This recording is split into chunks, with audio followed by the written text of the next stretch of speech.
Bonsoir mesdames, bonsoir messieurs. Ciao caro Luigi. Plein et vide lémanique. Territoire.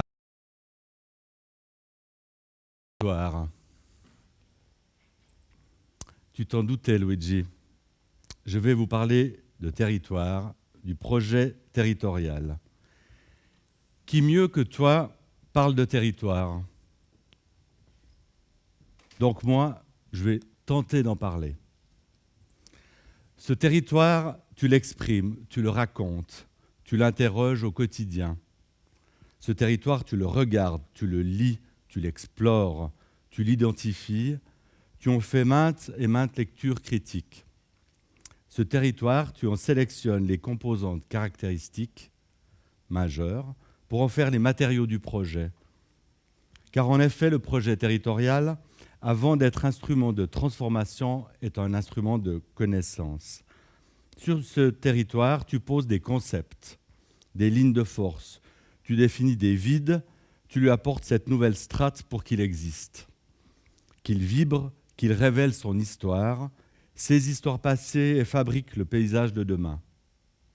Ce territoire, enfin, est indissociable de ton œuvre d'architecte, de ton enseignement, de tes aphorismes. Finalement, Luigi Snozzi, citoyen du monde, tout sur ce territoire t'interpelle, t'étonne, te questionne, selon tes deux thèmes récurrents, exigeant compagnon de voyage, résister et maître de l'ordre.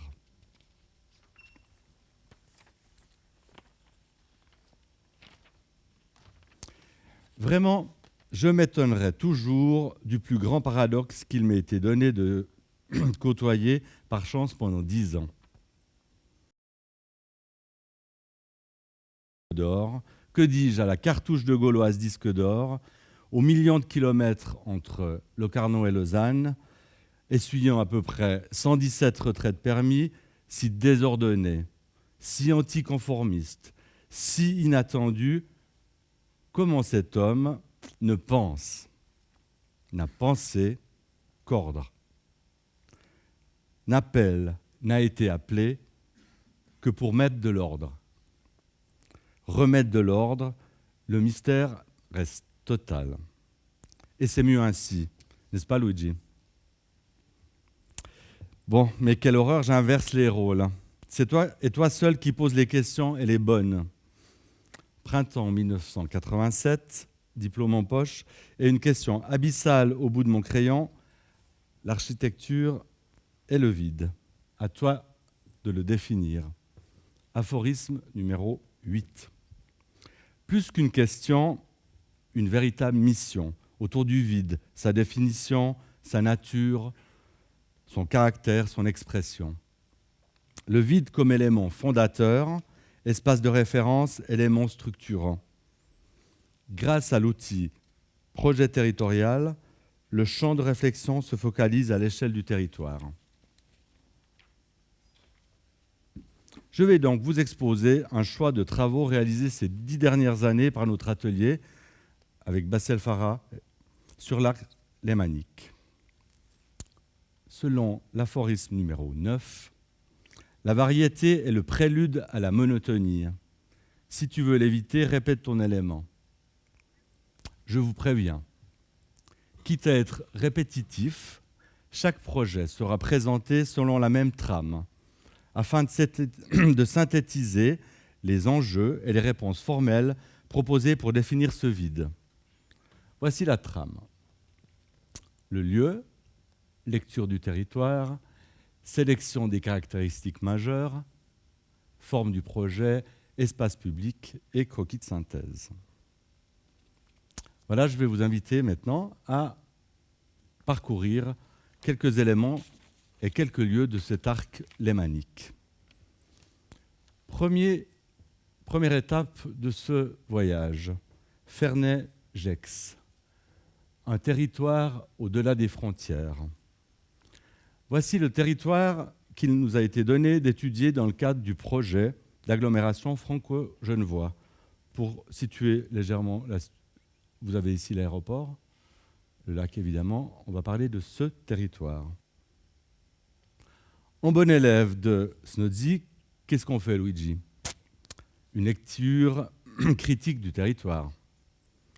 Ici, les limites naturelles nord et sud des plaines de Gex. Les plaines de Gex, c'est l'ensemble de ce territoire. Les limites naturelles sont le Jura et le lac. On voit un peu plus en détail un dessin sur la strate paysagère, sur le caractère de ce paysage, avec la partie du Jura, la partie du lac. Ici, superposé, un deuxième élément qui est la strate urbaine existante. Quel est le concept de ce projet proposé? On s'est attaché en fait à compléter la limite nord et sud, cette limite du Jura et du lac, en mettant en place une troisième limite. Une troisième limite qui précise et définit la nouvelle façade urbaine de ce grand vide, de cette grande plaine. Par ce geste radical, ce vide, ces plaines de Gex, deviennent une entité caractéristique régionale du bassin lémanique, au même titre que le Lavaux ou la Côte. Cette limite nouvelle est constituée des différentes communes. On commence par Ferney et on va jusqu'à Gex. Et en fait, ça renforce ces idées d'identité locale. Et ces plaines, ensuite, comme elles sont caractérisées, elles s'infiltrent à travers ce dispositif. Elles permettent de mettre en œuvre des continuités paysagères et ensuite aussi de mettre en place des espaces publics. Sur cette façade urbaine et autour de ces espaces publics prendront place en fait le développement futur de ce projet. Il faut imaginer que ce projet, tel qu'il était posé, c'était de localiser le développement pour à peu près 25 000 nouveaux habitants. En résumé, pour nous, ce projet, l'enjeu majeur de ce projet, c'était tout simplement de poser la troisième limite de cette plaine, de ce grand vide que nous avons ici évoqué au début de la présentation et de la description. Voilà le véritable enjeu de ce projet. Deuxième étape sur l'arc lémanique, on se confronte à un autre territoire, Coppet, Terre Sainte. Ici, on saute du 19e au 21e siècle en contenant le vide. Avec ce projet, nous nous sommes confrontés à la problématique de la requalification du territoire.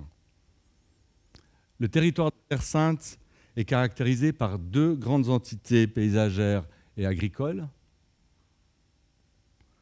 Et elles définissent en fait, ces deux entités, les limites du développement.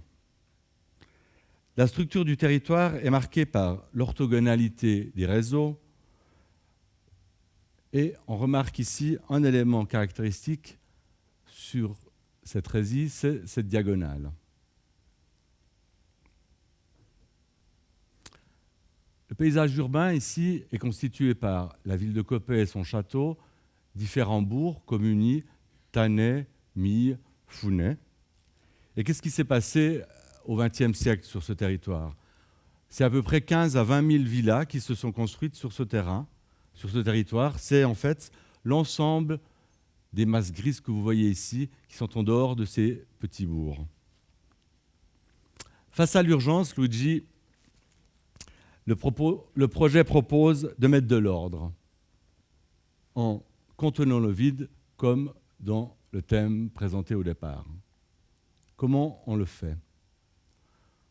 On propose 3 types d'espaces publics, 3 types de vides pour structurer ce territoire et redonner une identité à ce territoire. Des vides en relation avec le lac, ce sont ces grands espaces bleus. Des vides dans l'ensemble des quartiers pavillonnaires. Et la troisième catégorie, ces espaces publics le long de cette diagonale. La pièce maîtresse de ce projet, puisqu'elle s'est développée à 2 échelles, c'est cette pièce ici, vers le bourg de Coppet, au pied du château. un peu plus en détail, cette pièce, en fait, est un grand parc régional. Donc, le bourg historique et l'ensemble de ces quartiers pavillonnaires périphériques.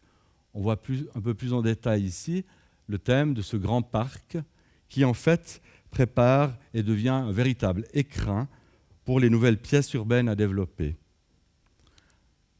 L'identité, en fait, de ce territoire s'en trouve renforcée et projette Coppet et Terre Sainte dans le XXIe siècle pour accueillir une ambition urbaine maîtrisée et de grande qualité pour les 15 000 nouveaux habitants prévus dans ce territoire.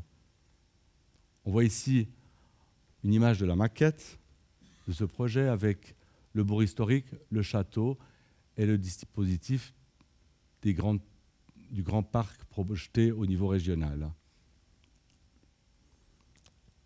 En résumé, en fait, ce thème de projet au niveau territorial est un parc régional, cette pièce emblématique, complétée par un réseau de vide structurant. Toujours cette idée du vide comme élément de référence.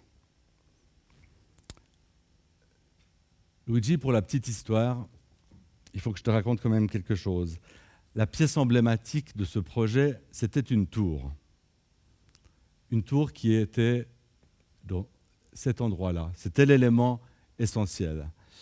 Une tour quand même, pas une tour vaudoise, une tour de 110 mètres de haut. Bon, il faut aussi dire que dans l'histoire, la tour, elle est tombée. On doit remercier les assauts des terroristes locaux qui nous ont évidemment fait coucher la tour.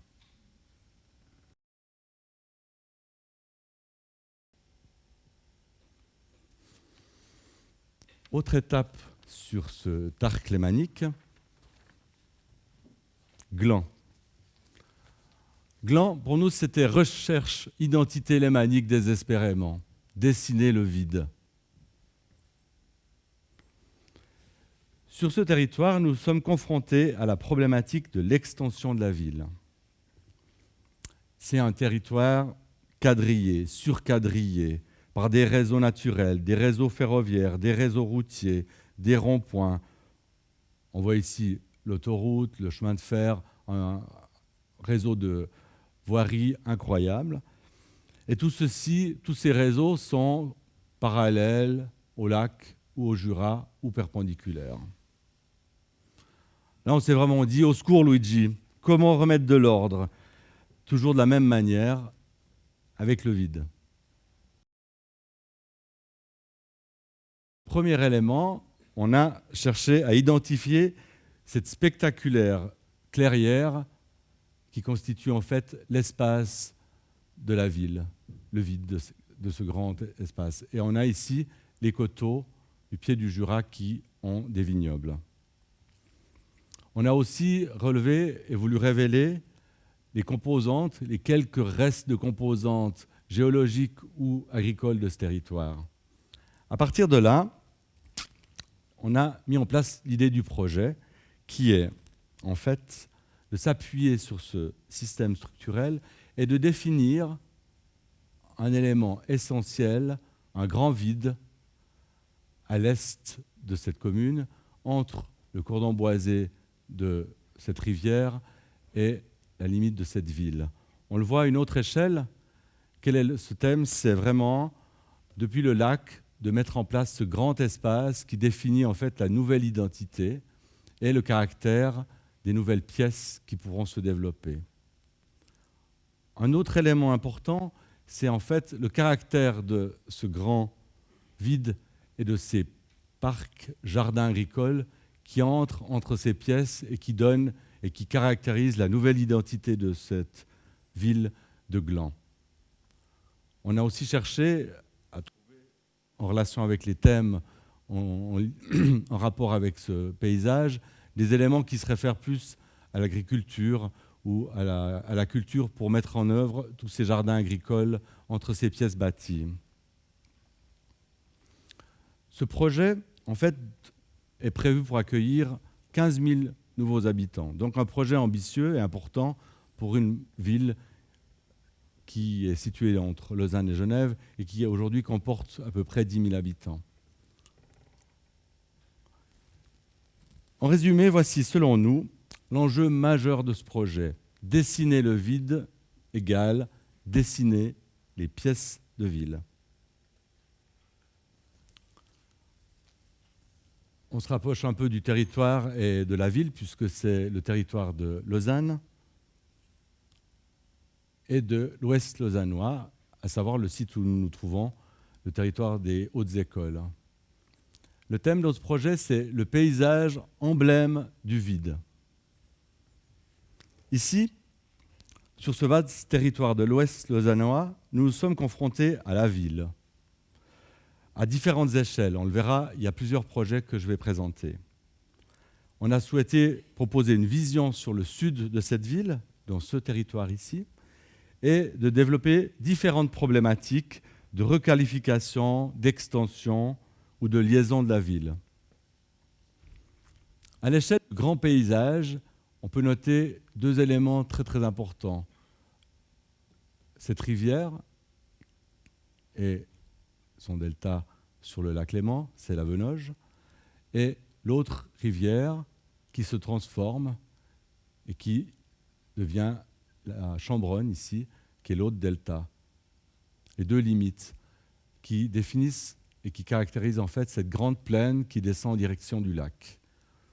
On remarque ici des éléments très importants de rupture, c'est-à-dire que le sud de ce territoire est totalement isolé par les grandes infrastructures autoroutières et ferroviaires. Donc il y a un caractère totalement distinct entre ces deux lieux liés à ces grandes ruptures d'infrastructures. Dans le lieu qui nous intéresse, on a souhaité réfléchir sur la question de ce paysage, du grand paysage, emblème du vide.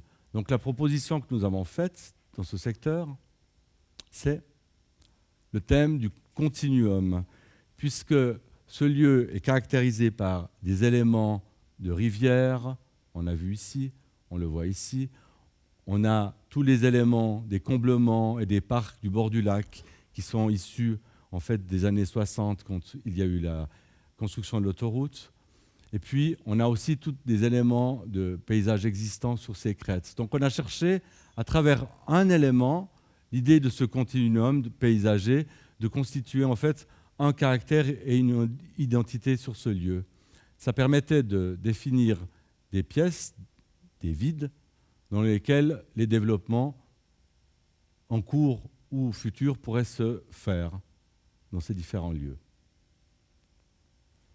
Parallèlement, ce thème a aussi mis en œuvre un autre élément, c'est-à-dire que le secteur des hautes écoles, avec la pièce du parc de l'université, la ville EPFL, sont totalement pris à l'intérieur de ce grand triangle. Et le projet propose de mettre en place 5 éléments pour créer ces ponts, ces liens avec la ville et désenclaver en fait tout ce dispositif. Donc ça, c'est le deuxième élément qui était important dans le thème de ce projet.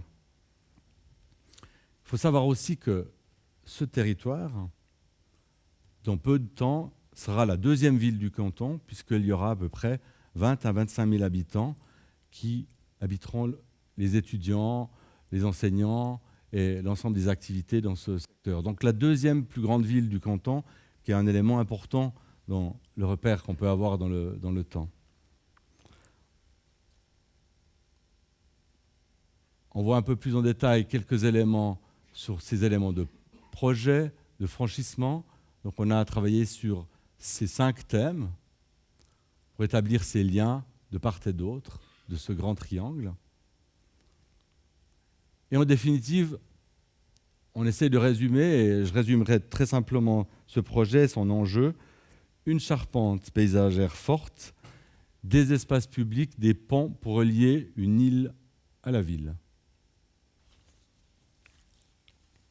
Inès Lamunière, tout à l'heure, a évoqué la question du Sud. Donc, nous y voici sur EPFL Sud, un territoire au-delà des hautes écoles. Après avoir proposé une vision sur le sud, ce projet permet de vérifier le premier espace public de franchissement. Le grand plateau de l'EPFL est caractérisé par les deux éléments que j'ai évoqués tout à l'heure, la ville EPFL et le parc de l'université. Un bref rappel historique sur ce territoire. C'est le projet que Luigi, tu avais fait en 1970 avec les architectes tessinois, dont Mario Botta, où la proposition sur ce site, que l'on voit bien représenté ici, était que le campus devait fonder la nouvelle ville de l'Ouest lausannois. Deuxième étape, deuxième projet que tu as fait sur ce territoire, c'est en 1988. Un élément essentiel, c'est la mise en place de ce dispositif ici, en fait, de contenir cette pièce, cette ville EPFL à l'intérieur d'une fortification posée dans ce grand parc. Un autre élément dont il faut se souvenir sur ce projet, c'est le point au cœur de la ville, le projet du Flon, la vallée du Flon, où tu proposais de mettre un grand aula, un grand espace d'exposition qui était la vitrine de l'ensemble des hautes écoles, et tout au long du métro qui reliait le Flon au site des hautes écoles, chaque gare devenait un repère et un élément important sur le rapport culturel et sur le rapport d'enseignement avec les PFL. Ce projet de 1988, aussi emblématique, il n'y a pas eu de suite. Aujourd'hui, je reviens sur ce thème du sud de l'EPFL, avec ce propos d'aller au-delà des hautes écoles. Le projet qu'on propose, c'est 3 grands espaces publics. Ces 3 grands espaces publics sont 3 grands vides qui sont installés dans la pente afin d'établir la liaison entre le plateau de l'EPFL et le sud sur le coteau de Saint-Sulpice. Ces 3 éléments sont pour nous des portes emblématiques entre le milieu des grandes écoles et le coteau qui va en direction du sud.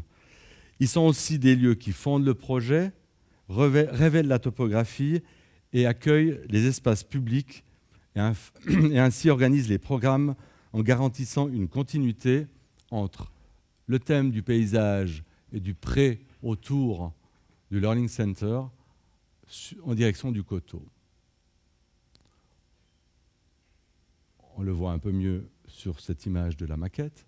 Donc, la pièce du Learning Center dans son grand pré et la continuité à travers ces 3 éléments. Aujourd'hui, 2 éléments ont été réalisés.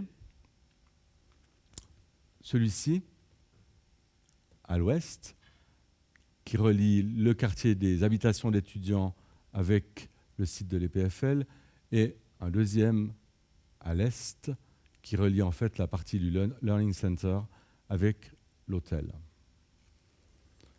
Je reviens en fait sur quel est le résumé de ce projet.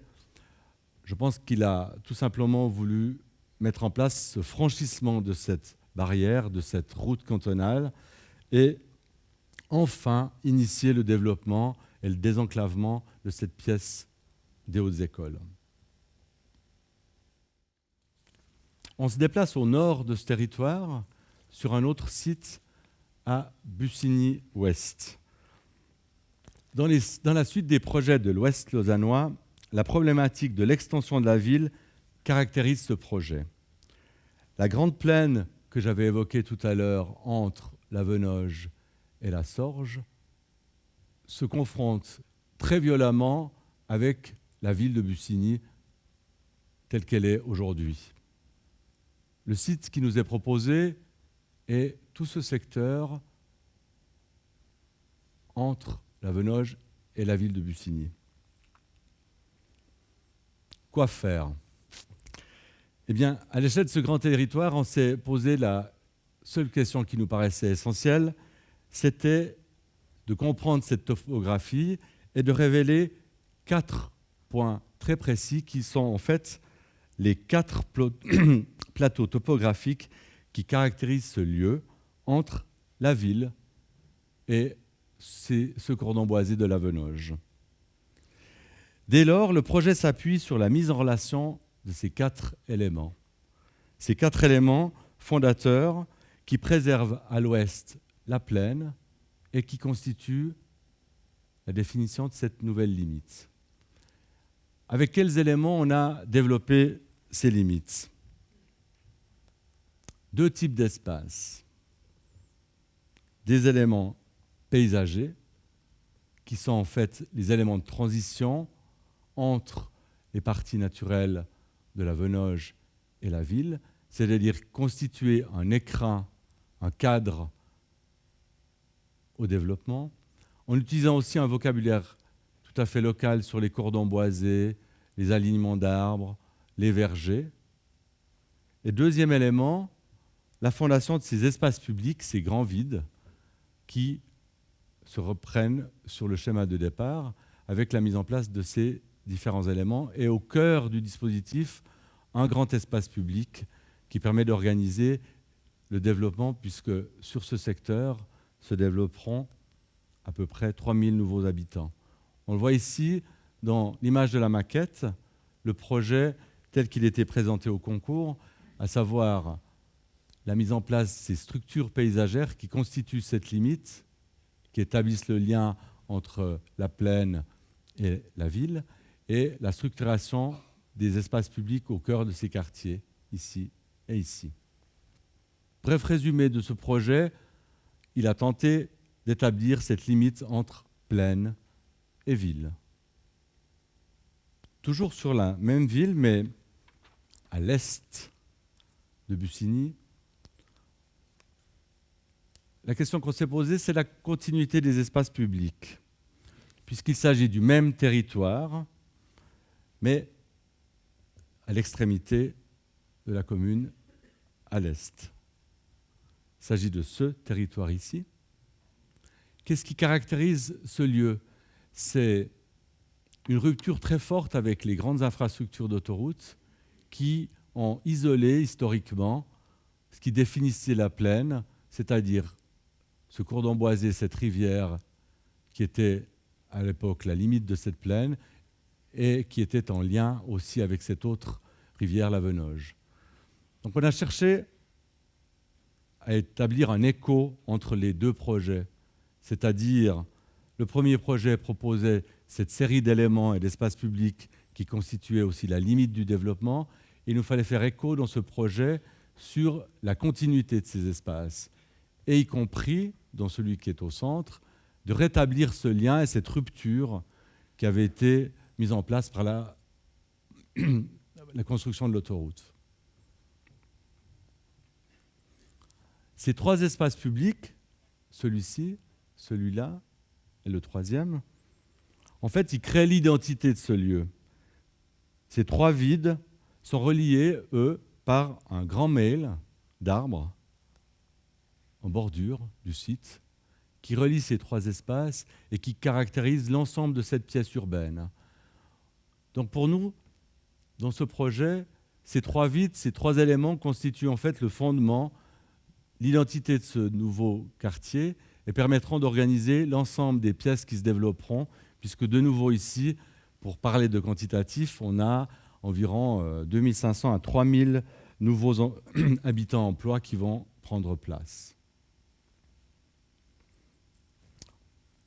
En résumé, ici, le projet territorial de Bussigny-Est est tout simplement un espace paysager comme liaison des espaces publics fragmentés. On passe à un autre morceau de ville, une autre ville dans cet ouest lausannois, Renan. C'est un nouveau lien. Avec ce projet, nous voilà confrontés à l'échelle urbaine, en inscrivant le projet dans une continuité territoriale.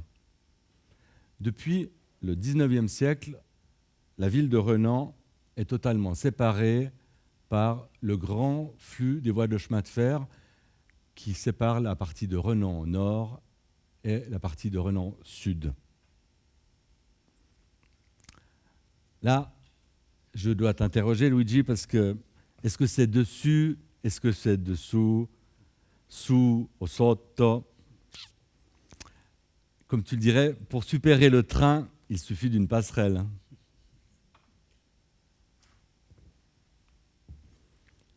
L'objectif de ce projet, c'est d'établir une liaison forte, efficace, visible entre le nord et le sud sur la ville de Renan.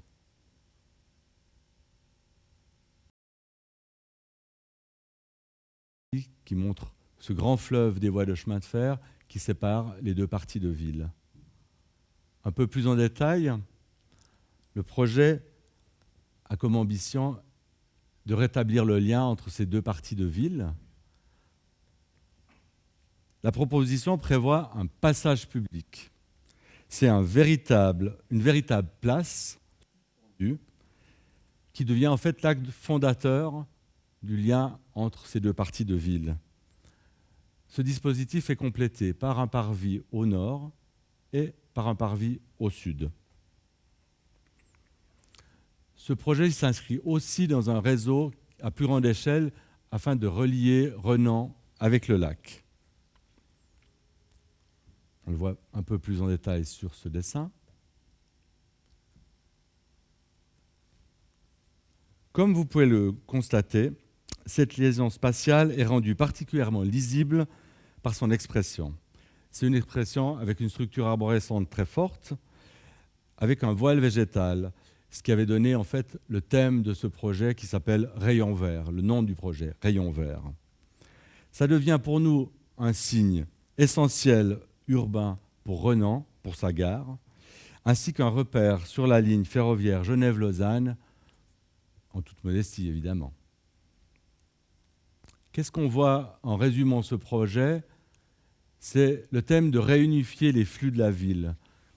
On l'a vu tout au long du parcours qu'on a suivi sur l'ouest lausannois, qui est en fait l'ensemble de ce secteur, le thème d'établir des continuités ou de rétablir des continuités, que ça soit aussi sur les questions de limites, les liaisons et le caractère du projet entre l'est et l'ouest. Ici, Renan, l'ambition, c'est de relier les deux parties de ville, mais aussi de remettre Renan dans un parcours.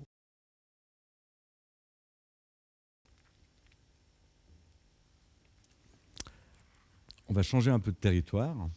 On va se retrouver sur la Riviera. On est à Vevey. Vevey, c'est une autre problématique. C'est une problématique fréquente et actuelle aujourd'hui, c'est les friches industrielles.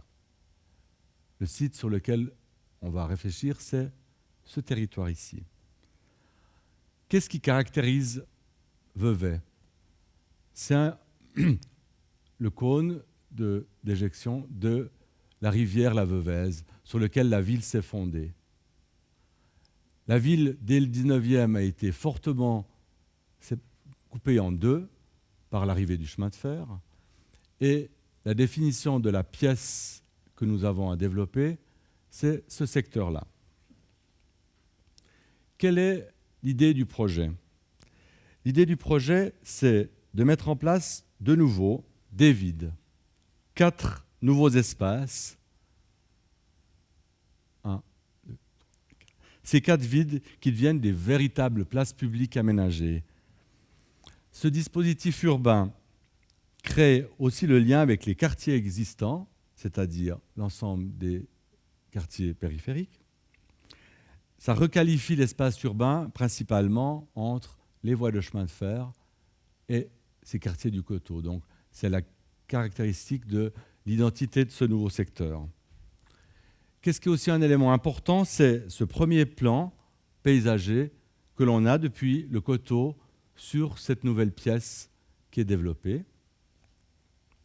Les rues existantes, on le voit, arrivent directement dans ces nouveaux éléments, ces nouveaux espaces mis en place et établissent le lien entre ville historique et nouveau territoire du projet. Parallèlement, il y a un autre élément important dans ce projet, c'est cette grande promenade, tel un quai bâti entre la rivière Veuvez et l'ouest de la commune, parallèle aux voies, c'est cet élément ici, pour relier en fait un lieu emblématique de Vevey, puisqu'il est l'œuvre de Jean Tchoumi, c'est le secteur de Nestlé. Donc on voit qu'à travers ces éléments proposés, ces vides, de nouveau, on cherche à caractériser et donner un cadre au développement futur des projets, sachant que dans l'ensemble de cette pièce, on doit pouvoir accueillir environ 1500 ou 2000 habitants qui devront prendre place dans ce secteur. Donc, toujours cette idée des vides comme élément fondateur et structurant. Là, je pourrais résumer le projet très simplement. Mise en ordre du vide égale mise en place du vide.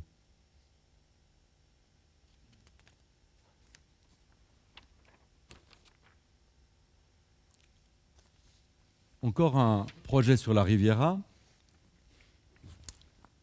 On est ici à Montreux.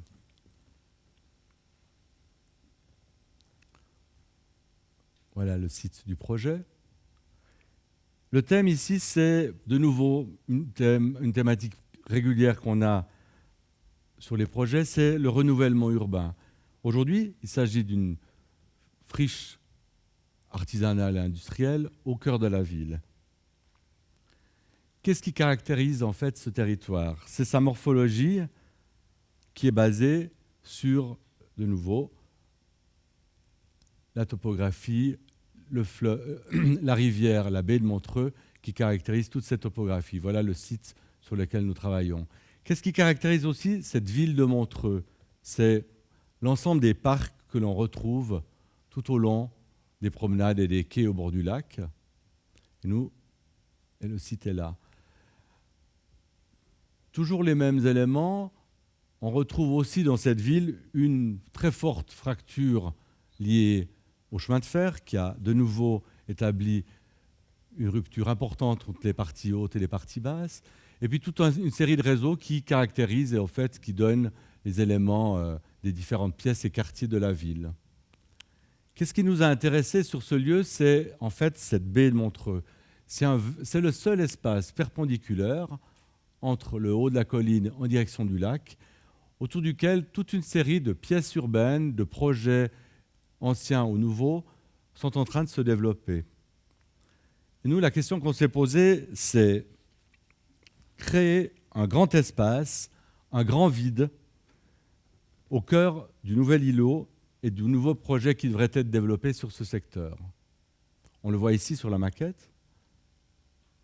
Un véritable espace qui se met en relation avec l'abbaye de Montreux et l'Hôtel National, qui est un élément de patrimoine important du paysage de la ville de Montreux.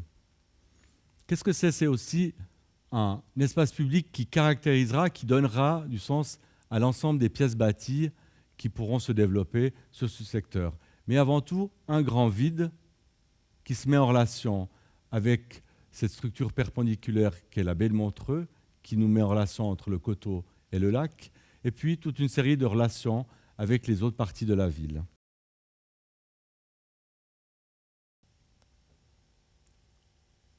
Ici, tout simplement, le vide irrigue le parc cœur. On voit avec ce dessin le thème qu'on a cherché à identifier sur cet élément fort perpendiculaire et la mise en place de cet espace public, de ce grand vide de référence.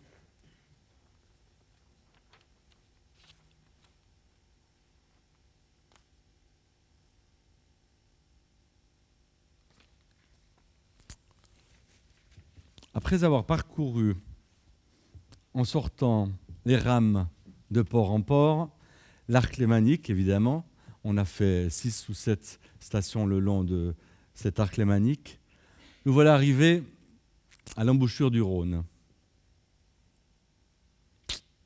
Et voilà, devinez sur qui on tombe. Devinez sur quoi on tombe. Sur toi, cher Luigi. Sur ton mythique projet Bouvray 1991. Et voilà, tu nous observais, tu nous attendais à la sortie. À travers ce projet exemplaire et toujours à la manière magistrale et simple, tu mets en évidence deux éléments. Le grand vide du lac et un parc à l'échelle lémanique. Alors ce lac, toi seul, tu t'en empares de ce grand vide éternel. Tu te positionnes avec une grande précision dans ce territoire stratégique. C'est aussi un lieu historique de l'arrivée des bateaux de Genève pour le grand départ vers l'Asie mystérieuse depuis cette gare de tête de la ligne du Tonkin. Le parc à l'échelle lémanique, tu le définis comme un élément fondateur, un vide que tu complètes par 4 emblèmes, un geste clair et précis, 4 tours. Non seulement malheureux jet de Haute-Genève, mais en plus porte du plus grand espace public lémanique. Ok Luigi, bien sûr c'est là qu'il fallait se mettre pour se mesurer au lac et à ses poissons. Ok, je sais, tu avais tout compris, mais ça je le savais depuis longtemps. Grand pêcheur devant l'Éternel. Moi, je ne suis pas pêcheur. Je tente juste de devenir un architecte. Il faut que je te dise quelque chose, Luigi. Il y a des soirs, cher Luigi, où il est réellement impossible de faire rimer Monte Carasso avec Contemvo. Mais comment as-tu fait? Non, mais comment fais-tu encore pour fédérer les acteurs autour du projet? Car les détracteurs, ils se reproduisent. Alors, même ces soirs-là, surtout ces soirs-là, cher Luigi, je te remercie. Car ce 28 octobre 2010, la résistance, cher Luigi, c'est encore et toujours de croire aux valeurs du projet territorial. Le projet territorial, c'est comme la démocratie, Luigi, c'est le moins pire. Grazie mille di avermi ascoltato.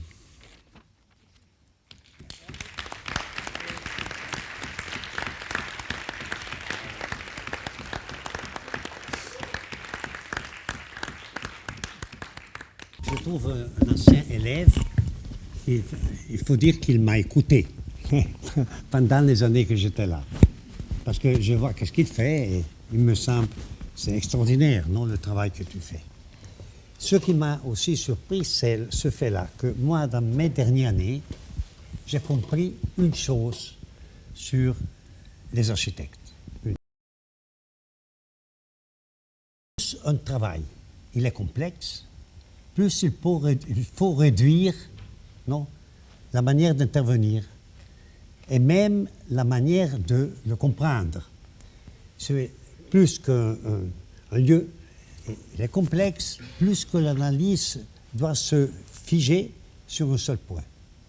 Donc, dans moi, le vrai problème, c'est de trouver toujours, dans tout projet, la vraie question. Et la question, c'est seulement une. Il n'y en a pas 10 000. Et moi, j'ai pensé à ce projet-là quand j'ai fait le projet de la métropole d'Hollande. Et la métropole, si on veut comprendre une métropole, s'il veut comprendre toutes les problématiques qui envahissent ce thème-là. Et alors, c'est là que j'ai compris que ce n'est pas possible. C'est une illusion. Donc, tout ce qu'on fait dans les écoles, et moi, je enseigne en Italie, et en Italie, ils sont spécialistes des analyses, ils analysent toujours tout. Ils ont des années d'analyse aux étudiants d'architecture, et à la fin, leur feuille, elle est toujours blanche. Projet, il n'y en a jamais. En Italie, on ne projette plus, on fait des analyses. Alors, c'est là que j'ai compris que notre manière pour pouvoir projeter, il faut se poser une seule question, et pas deux. Et au commencement, il y en a 1000. Puis il faut les réduire, mais si on arrive à 2, ça ne va pas bien. Il faut arriver à une seule. Et là, je vois que même toi, tu n'es pas loin. Hein, tu n'es pas loin. Tu dois encore travailler un petit peu, mais tu es tout prêt. Parce que, par exemple, tu portes comme, non, dans tes textes que je lis, tu parles toujours le vide. Pour toi, la vraie question, c'est le vide, non? Puis tout le reste, si les camions ils marchent ou pas, si les rues, ça ne t'intéresse pas. Ça t'intéresse de mettre, non, en force ce vide. Et c'est ça qui donne ta force dans tes projets que tu as fait là, non? C'est parce que c'est une simplification qui contient toute la complexité d'un lieu. Parce que le lieu, il est très complexe. Mais si on pense à la complexité, on est mort. Nous, on ne fait plus rien. On peut aller à la maison, non, comme architecte. Et c'est ça que... Et quand il parle, quand je présente mes projets, la question qui vient toujours, c'est celle-là, qu'on est simpliste. Parce qu'on se pose une seule question. Et les autres, ils s'en posent 10 000, non? Et moi, je pense que c'est là, notre vrai travail, c'est seulement celui-là. De ne pas se poser 1000 questions. 1000 questions au commencement, mais tout de suite après, une. Hein. Et alors, notre travail, ce n'est pas un grand travail de crayon, mais c'est un travail de gomme. Il faut gommer aussi dans le cerveau. Hein. C'est ça notre grand travail. Quand on a pris ça, tu feras encore un beau saut en avant. Tu es sur une bonne route. Hein. J'ai très apprécié ce que tu as montré. Oui. Je ne peux pas dire de plus. Je ne veux pas commenter tous ces projets-là, mais je pense que j'ai vu dans plusieurs projets des idées vraiment extraordinaires, non? Très bien, très fortes. C'est bon, continue, ça va bien. Continue comme ça. Donc, moi je dirais pas plus, puisqu'on sait qu'on est toujours dans la réduction formelle, dans la réduction des mots. On va continuer avec mon compagnon de voyage, Bassel. Eh oui, ça vaut la peine. Et je pense que c'est ça vaut la peine. Une belle mission. Oui. Vu qu'on est là, et vu qu'il y a tous ces gens-là, hein, est-ce qu'il y a quelqu'un qui veut poser des questions à lui ou à moi? C'est égal, hein, nous on est prêts. Hein, on est venus pour ça. Oui. Pour ça. Sinon, je me retourne au Tessin, non? Je fais encore 5 heures de voyage, non? Sans répondre à aucune question. Donc, à vous. 80, et puis évidemment, il y avait ce qu'on appelait la postmodernité. Et il y avait des phrases comme ça qui ressurgissaient de l'histoire. Et une très fameuse, c'était évidemment la phrase albertienne, qui a été réutilisée maintes fois, qui disait que la ville était comme une grande maison et la maison était comme une petite ville. Et c'était une phrase qui était indécrottable, on ne pouvait pas s'en passer, c'était soi-disant, tout était dans cette phrase. Et je me rappelle, Luigi, tu avais dit non, c'est pas vrai. Et ça, je pense que j'aimerais bien t'entendre là-dessus, parce qu'aujourd'hui, c'est une question très... encore, je dirais, elle est toujours importante, mais elle l'est peut-être encore plus, parce que l'effet de taille, l'effet de dimension, implique peut-être des autres manières de penser. Et je crois qu'on en a vu quelques exemples avec le travail d'Olivier ce soir. Et que la composition, ou bien la manière d'organiser des chambres autour d'un couloir, ou même des très grandes salles autour d'autres grandes salles, ce n'est pas la même manière que de faire des morceaux de territoire et de ville. Et c'était assez provocateur, évidemment, parce qu'en plein de ces années 80, on adorait les analogies. Donc c'était une belle analogie qu'on ressortait. Alors c'est peut-être une analogie très profitable quand on est étudiant, parce qu'au début, en tout cas, c'est très évocateur. Mais c'était aussi très évocateur d'entendre quelqu'un dire non, c'est pas ça. J'aimerais te réentendre sur cette question. Comment est-ce que l'effet de taille, l'effet de dimension, l'effet de... change quand même complètement les manières de penser, ou ne sont pas les mêmes, disons, elle sait pas, peut-être qu'elles ne changent pas complètement la manière de penser. Le détail n'est pas la construction d'un bâtiment. La construction d'un bâtiment n'est pas la construction d'une ville. Je vais le prendre parce que je crois que ça marche. Compte pas si tellement. Ça, hein? Et je pense qu'on peut parler d'une grande ville, mais on peut parler même d'un petit village, ou même un petit quartier. du village. Cette question se pose même là. Un petit quartier de village, ce n'est pas une maison. Hein. Et donc, la manière d'intervenir là, c'est différent que quand on fait une maison, évidemment. Et donc, c'est pour ça que je disais que je n'étais pas d'accord sur cette, appelons aphorisme mal conçu. Parce que moi, je pense que la ville et la dimension du paysage posent toute autre question. Qui peut avoir des rapports, oui. Des rapports, il doit y avoir, mais il ne peut pas être les mêmes. Impossible. Ça, c'est sûr. Mais on a vu ce soir, comme il a interprété, lui, le paysage, en général, ce n'est pas la manière de se poser les questions sur l'architecture ou sur le bâtiment architectural. Ils sont différents. C'est assez différent. Mais je pense, moi. Oui. Tu es d'accord? Oui. Oui. Je pense qu'effectivement, tout le travail de réflexion qu'on pose, Luigi a dit très justement qu'il y a toujours 1000 questions. Jusqu'à qu'on trouve la bonne question, oui. Effectivement, la gomme c'est difficile. Alors, c'est de la même manière cette question entre territoire et architecture. Elle, en tout cas, moi personnellement, elle m'interroge.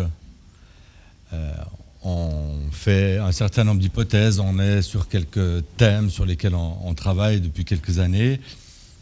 Mais je pense que, de toute façon, au quotidien, moi, je suis enrichi par tout ce travail d'interrogation sur la forme du territoire, sur ses composantes. Et quand j'aborde les questions architecturales, finalement, les échelles sont très différentes. Je suis d'accord avec toi elles posent des questions différentes, mais quand même, il y a des éléments permanents dans mon... Comment dirais-je le côté un peu obsessionnel que j'ai d'aborder toujours les mêmes questions.